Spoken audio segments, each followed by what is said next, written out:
Good afternoon. It's Sunday, June 14th. It's cooled off a little bit. A couple of the things we've talked about for the deep mulch is watering and the amount of mulch that you put down. The deeper the mulch, the better the water retains. But I've also talked about you'll think it's very thick and then you'll wind up it's not very thick. The worms really do a good job. So don't be afraid to water if things start looking a little wilty, and then get back after it and put some more mulch down. We've been adding mulch here and there. We're going to continue to add mulch. But today, I need some more compost, so we're going to do compost the second turning. I've got some more paper and dog fur. I've got some more kitchen scraps. I did manage to mow up a few more leaves that I had up against one of the fences. So we'll add it all together and we'll see what we get. One of the challenges we're going to have today is a spaghetti squash is using part of the fence as a trellis. Don't want to get the mulch right up on the spaghetti squash. We've started the pile with the potato plants we pulled up just the other day. As you can see, they've wilted down quite a little bit. We're going to use that as our first green. We'll turn some of the compost in on top of it, then add a few more layers. Come on, let's dig.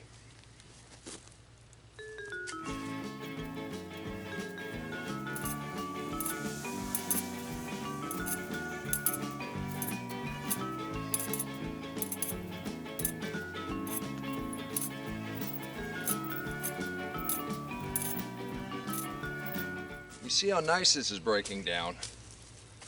I'm going to try to pull this out to the front here because of the squash we have going on back here. Kind of level that off.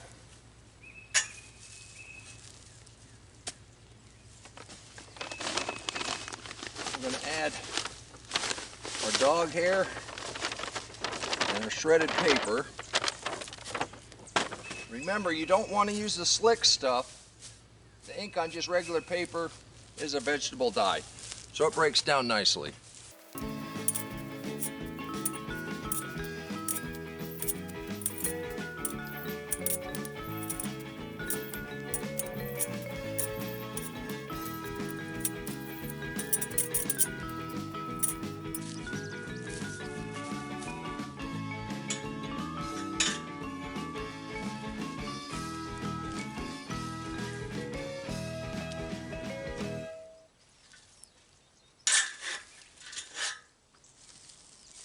We're going to toss in some fresh green grass that we mowed today. If we can't get this thing cooking.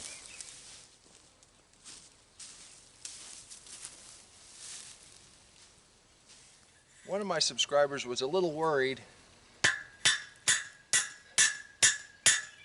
that my gate might fall down.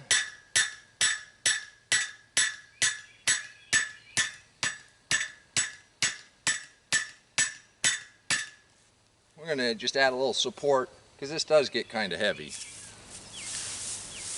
I was able to get some leaves.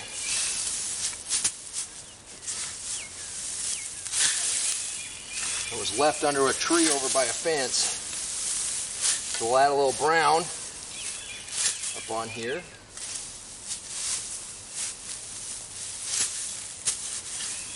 Help get that cooking some more.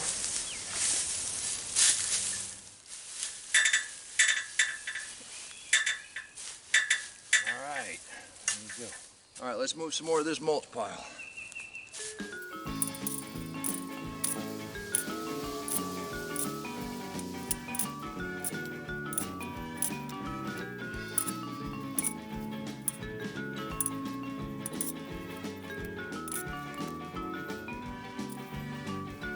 And since the squash is blocking our back corner, we make a front corner. Not a problem.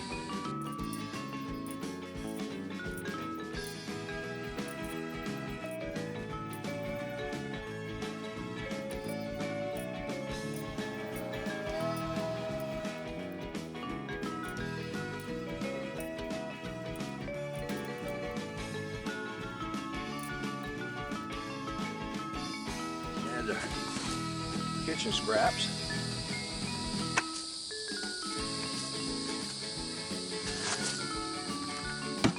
See if I can't get another tomato to grow.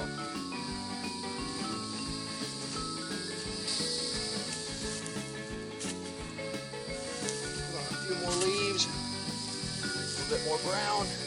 Go ahead and cap that off with some fresh cut grass.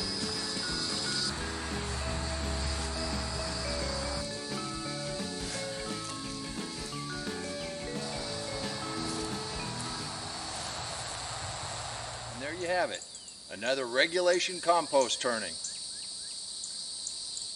It could be a little more square, but I got plants in the way. This stuff is the best stuff to grow in. One of the reasons we keep turning the compost is it adds air. It makes it heat up again. It breaks down the seeds. It breaks down any germs or viruses or bacteria. Gets to 140, 150 degrees. You want to keep that air in there. I keep adding because I want the pile to keep growing. The worms do a heck of a job breaking it down.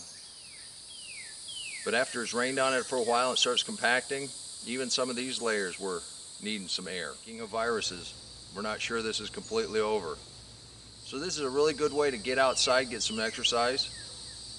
You want to be part of my subscriber submission group? Subscribe, leave a comment, go over to Facebook, leave me a message.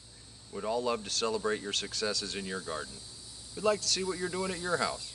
You want to watch the entire build of this compost? Click that right there. It'll show you the laying it out, the first turning, all the way through today. Hey, thanks for coming to the garden. Remember, hit the subscribe button. Look how big the volunteer potato has gotten. Oh, and a volunteer tomato. Oh, and another volunteer tomato. All right, remember, stay safe. God bless you. Come on, let's plant. Let's go plant garden.